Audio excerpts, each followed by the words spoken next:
கழிவுநீர் சுத்திகரிப்பு இருக்கிறதா சொல்றாங்க. ஆனா எங்கேயுமே செயல்பாட்டில் இல்லைங்கிறத நாங்கள் அதை பார்த்துருக்கிறோம். இந்த சேலம் மாநகராட்சி தான் காரணம் நாங்கள் சொல்லி கேட்டோம்.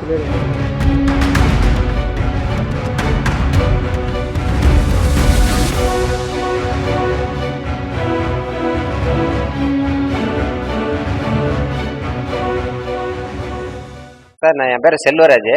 நான் குப்பனூரில் இருக்கிறேன். சேலம் திருமணி முத்தாறு பல்வேறு வரலாற்று சிறப்புமிக்க ஒரு 6 நதியாக ஓடிட்டு இருந்துச்சு.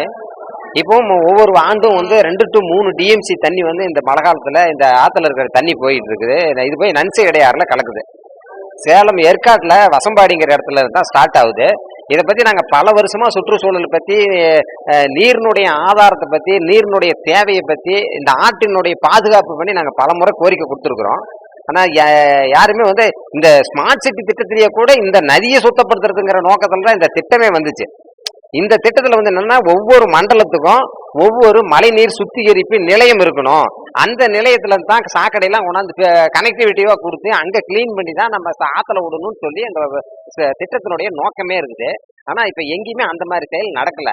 ஆனா 1க்கு 3 சாக்கடை இருக்குது. ஆனா 3 கூட திருமணி முத்தாருடைய ஓப்பன்ல விட்டு வச்சிருக்காங்க. அப்ப மொத்த சாக்கடையுமே திருமணி முத்தாருக்கு தான் வந்திருக்கிறதே தவிர இந்த திருமணி முத்தாரத கலக்காம இருக்கக்கூடிய சாக்கடை பாதாள சாக்கடை திட்டத்துல எந்த வீட்டுல இருந்து கனெக்ஷன் எவ்வளவு பேருக்கு கொடுத்துருக்காங்கன்னு தெரியல மாநகராட்சியில.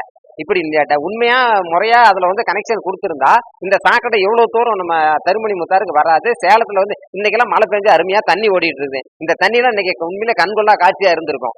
அன்னைக்கு சாக்கடையா மாறி போச்சு. இந்த தண்ணி அதிகமான உப்புத்தன்மை அதிகமானதுனால இந்த தென் மாவட்டம், இந்த சேலம் மாவட்டத்தினுடைய தென்பகுதியில இந்த ஆறு போக்கள் இருக்கக்கூடிய ஆற்றோர பகுதிகளில் எல்லா இடத்துலையுமே திருமணி முத்தாறுல உப்பு நீர் அதிகமானதுனால அந்த ஏரியாவில் கடந்த ஆண்டு நம்ம வேளாண்மை துறையை அறிவிச்சிருக்காங்க.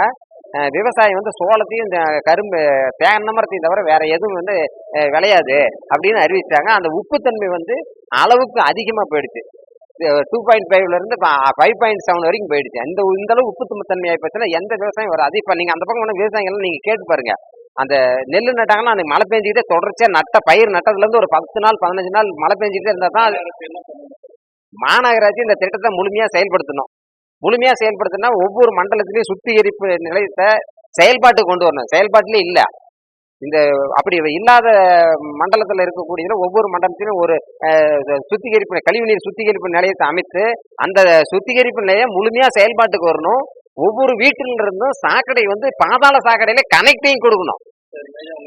என் பேர் செல்வராஜ்.